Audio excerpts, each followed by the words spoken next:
एक सवाल जो मुझे आज तक सबसे ज़्यादा बार पूछा गया है वो ये है कि इंग्लिश में फ्लुएंटली बात कैसे करें। या इसी सवाल को कई लोग ऐसे पूछते हैं कि जब मैं इंग्लिश में बात करता हूँ या बात करती हूँ तो मैं रुक रुक कर बात करता हूँ। तो मैंने सोचा क्यों ना एक वीडियो बनाया जाए जिसमें मैं इन डेप्थ डिस्कस करूँ कि अपनी इंग्लिश फ्लुएंसी को कैसे बढ़ाया जाए। इस वीडियो को एंड तक देखिए। अगर आप उनमें से है जिसको इंग्लिश बोलने में थोड़ी सी प्रॉब्लम होती है तो ये वीडियो आपके लिए बहुत हेल्पफुल होगा। अगर आपको मेरा वीडियो अच्छा लगता है तो प्लीज़ मेरे चैनल को सब्सक्राइब कीजिए और ये वीडियो आपके उन फ्रेंड्स के साथ ज़रूर शेयर कीजिए जो इंग्लिश में बोलने की कोशिश कर रहे हैं और एक अच्छी फ्लुएंसी इस लैंग्वेज में डेवलप करना चाहते हैं। तो सबसे पहले ये समझते हैं कि फ्लुएंटली बात करना क्यों ज़रूरी है, या जब कोई फ्लुएंटली बात करता है तो हमें इतना अच्छा क्यों लगता है। किसी भी लैंग्वेज में जब हम फ्लुएंटली बात करते हैं तो हम बहुत ज़्यादा कॉन्फिडेंट साउंड करते हैं। कॉन्फिडेंस के साथ साथ एक क्लैरिटी जो हमारे थॉट में है वो अपनी स्पीच में या अपनी लैंग्वेज से सामने वाले को कम्युनिकेट होती है। इसकी वजह से फ्लुएंसी एक बहुत इंपॉर्टेंट रोल प्ले करती है। बट फ्लुएंसी का रिलेशन लैंग्वेज से है और लैंग्वेज का अपने थॉट से है। फ्लुएंसी का रिलेशन कम्युनिकेशन के साथ सिर्फ इसीलिए जोड़ा जाता है क्योंकि लैंग्वेज को फ्लुएंसी एक अच्छा मीडियम बना देती है। तो आगे बढ़ने से पहले हम ये समझते हैं कि इंग्लिश में बात करते हुए हम रुकते क्यों हैं या हम अटक क्यों जाते हैं, जिसे इंग्लिश में फंबलिंग भी कहा जाता है। ये मोस्टली तब होती है जब आप किसी ऐसे सिनेरियो में हो जहाँ स्टेक्स बहुत हाई हो, जिसका मतलब ये कि आप स्टेज पे हो सकते हो, आप एक बड़ी गैदरिंग में हो सकते हो, या आप किसी ऐसे सिचुएशन में हो जहाँ पर बात करना आपके लिए बहुत इंपॉर्टेंट भी है और कहीं ना कहीं आपको थोड़ा सा नर्वस भी फील करा रहा है। तो चलिए डिस्कस करते हैं कि हम फंबल क्यों करते हैं।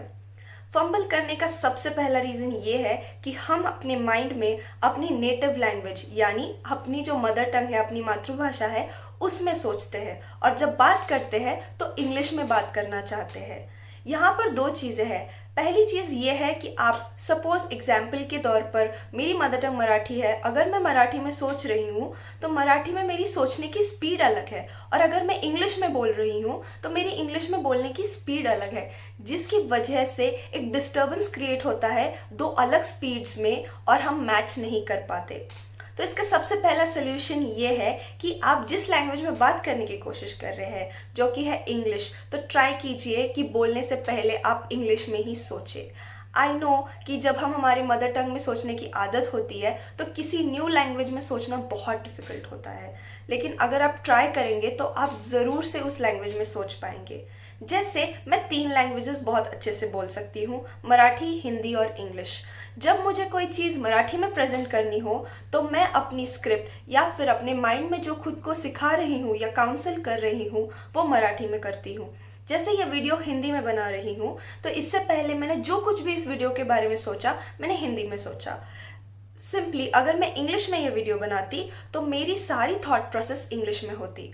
अगर हम इन चीज़ों को अलग कर पाए कि हम किस लैंग्वेज में सोच रहे हैं और बोल रहे हैं और उसको एक बना दे तो हमारे लिए फ्लुएंटली बात करना बहुत आसान हो जाएगा। सेकेंड बात जिसकी वजह से हम फंबल करते हैं वो ये है कि कभी कभी हमारे पास बात करने के लिए कुछ होता नहीं है या फिर अपने पास आइडियाज़ नहीं होते। जैसे फॉर एग्जाम्पल आप एक ग्रुप गैदरिंग में बैठे हो जहाँ पर किसी टॉपिक पे बात हो रही है जिसके बारे में आप कुछ नहीं जानते, और आपको सारी ऑडियंस या फिर जो भी आपको सुन रहे हैं वो इंग्लिश में बात करने वाले लोग हैं और आपको टॉपिक का भी आइडिया नहीं है। ऐसे में आप बात कैसे करोगे, ये जेन्युइन क्वेश्चन होता है। तो इस सिचुएशन में आप बहुत अच्छे से सुन सकते हो कि आसपास के लोग क्या बात कर रहे हैं, क्योंकि ये सुनना आपकी क्यूरियोसिटी को बढ़ाएगा और जैसे ही क्यूरियोसिटी बढ़ेगी आप क्वेश्चंस पूछने लगोगे। तो अगर ऐसा है कि आप जो बोल रहे हो या फिर जो आसपास चल रहा है उसका आपको आइडिया नहीं है तो आप सुने और क्वेश्चन करें। Try to engage yourself, आप खुद को एंगेज करो उस कॉन्वर्जेशन में। सिर्फ लैंग्वेज की वजह से मत डरो या मैं इस बारे में कुछ जानता नहीं हूँ इसकी वजह से मत डरो। अगर आप इस लैग को हटा देते हो और आसपास की आइडियाज से खुद के आइडियाज जनरेट करते हो तो आपको लैक ऑफ आइडियाज का प्रॉब्लम नहीं आएगा। तीसरा प्रॉब्लम जो फंबलिंग में आता है वो है लैक ऑफ वर्ड्स। हमको पता तो होता है कि हमें बोलना क्या है, बट हमको पता होता है वो अपनी मदर टंग में, क्योंकि हम उस लैंग्वेज में सोच रहे हैं।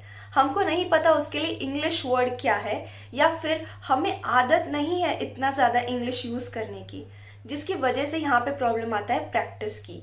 प्रॉब्लम ये आता है कि आपने खुद को उस लैंग्वेज से इतना एक्सपोज नहीं किया है। इसकी वजह से आप जो भी मीडिया कंज्यूम कर रहे हैं, जिसका मतलब है कि आप जो भी पढ़ रहे हो या देख रहे हो, कोई मूवी देख रहे हो, यूट्यूब वीडियोस देख रहे हो या टेड टॉक्स देख रहे हो, तो ट्राई करो कि आप वो इंग्लिश लैंग्वेज में देखो। आपका जैसे ही वर्ड्स का बैग भर जाएगा, जैसे आप ज़्यादा से ज़्यादा वर्ड्स कलेक्ट करोगे, वैसे ही आप उस लैंग्वेज में और प्रोफाउंड होते जाएंगे। हम एक्शन वाले पार्ट में डिस्कस करेंगे कि फ्लुएंसी बढ़ाने के लिए हम इस पर्टिकुलर टूल को कैसे यूज़ करें, तो please stay till the end. English बोलना बहुत आसान है, आपको नहीं लगता? तो जब मैं आपको कॉल ऑफ एक्शन बताऊंगी इस वीडियो का, तो आपको भी लगने लगेगा। सबसे पहला एक्शन ये है कि give yourself the permission to make mistakes. आप खुद को गलतियां करने की परमिशन दीजिए। जब इंग्लिश में बात करना स्टार्ट करते हैं तो ग्रामेटिकल एरर्स होते ही है, एंड मोस्टली ये ग्रामेटिकल एरर्स मैंने ऑब्जर्व किया है कि टेंसेस में होते हैं, past, present and future tense में। आपको एक ऐसा दोस्त बना लीजिए जिनकी इंग्लिश आपसे अच्छी हो और वो आपके ग्रामेटिकल एरर्स को सुधारने में आपकी हेल्प कर सके। एक फीडबैक लूप अगर आपके पास हो तो आपके लिए ये लैंग्वेज सीखना बहुत आसान हो जाएगा, एंड आप आपके फ्रेंड के साथ कर रहे हैं तो आपके लिए it can be a fun. उसके बाद आप एप्स यूज़ कर सकते हैं जैसे एस इंग्लिश, जिसका लिंक मैं आपको डिस्क्रिप्शन में दे दूंगी। ऐसे ऐप्स में स्पीकिंग रूम्स होते हैं, या फिर आपको ऐसे किसी इंसान के साथ कनेक्ट किया जाता है जो खुद भी इंग्लिश प्रैक्टिस करना चाहता हो। आपकी कॉल कनेक्ट होती है, आपके फ़ोन नंबर्स एक्सचेंज नहीं होते, और कॉन्वर्जेशन होने के बाद आपको एक रेटिंग या फीडबैक देना होता है, which is a very good way of learning to speak English fluently. Second action is when you are a beginner. जब आप जस्ट स्टार्ट कर रहे हो तो यूज शॉर्टर सेंटेंसेस, स्पेशली जब आप कुछ प्रेजेंट कर रहे हो या कैमरा के सामने बात कर रहे हो और लैंग्वेज के साथ इतने कंफर्टेबल नहीं हो, तो शॉर्ट सेंटेंसेस यूज़ करो। 7 to 8 or 5 to 7 words in one sentence can be a good way to start speaking in English। या फिर आप कोई स्क्रिप्ट प्रिपेयर कर रहे हो तो आपके लिए ये याद रखना आसान हो जाएगा। जैसे जैसे आप प्रैक्टिस करोगे आपकी स्पॉन्टेनिटी बढ़ेगी, and for the start with shorter sentences. The last action is to consume everything that you're consuming through media in English, whatever you're watching। जब हम स्टार्ट करते हैं तो किसी लैंग्वेज में बात करते हुए या जब हम सुन रहे होते हैं तो हम उस लैंग्वेज को रिलेक्ट करने लगते हैं। जैसे अगर यही वीडियो मैं इंग्लिश में बनाती और आप इंग्लिश में कंफर्टेबल नहीं हो तो आप शायद इस वीडियो को स्किप कर देते और किसी ऐसे वीडियो को देखते जो हिंदी में थी। इसीलिए मैंने ये वीडियो हिंदी में बनाई है, बट इसके बाद आप ऐसा नहीं करेंगे। आप पर्पसली वीडियोस हिंदी में नहीं इंग्लिश में देखेंगे ताकि आपकी इंग्लिश इम्प्रूव हो। After watching a movie in English या फिर आप कोई टेड टॉक देखते हो इंग्लिश में, उसके बाद यही स्टोरी आप इंग्लिश में किसी को सुनाइए। आप आपके दोस्तों को सुना सकते हैं, घर वालों को सुना सकते हैं, या फिर बस कैमरा के सामने सुनाइए, खुद को रिकॉर्ड कीजिए और फिर देखिए कि आप कैसे बोलते हो। This is the best way to improve yourself. आप कैमरा या मिरर यूज़ कर सकते हैं जहाँ पे आप खुद को फीडबैक्स दे सकते हो कि मेरी लैंग्वेज कैसे इम्प्रूव हो रही है। एंड ये यूज़ करने के बाद आपका कॉन्फिडेंस भी बहुत बढ़ता है। आपकी जो भी अभी ग्रोथ है in this language in English, आप उसको समझ जाइए। ऑनलाइन बहुत सारे टेस्ट होते हैं जो अभी आपको ग्रेडिंग दे सकते हैं कि आपकी इंग्लिश किस लेवल पर है।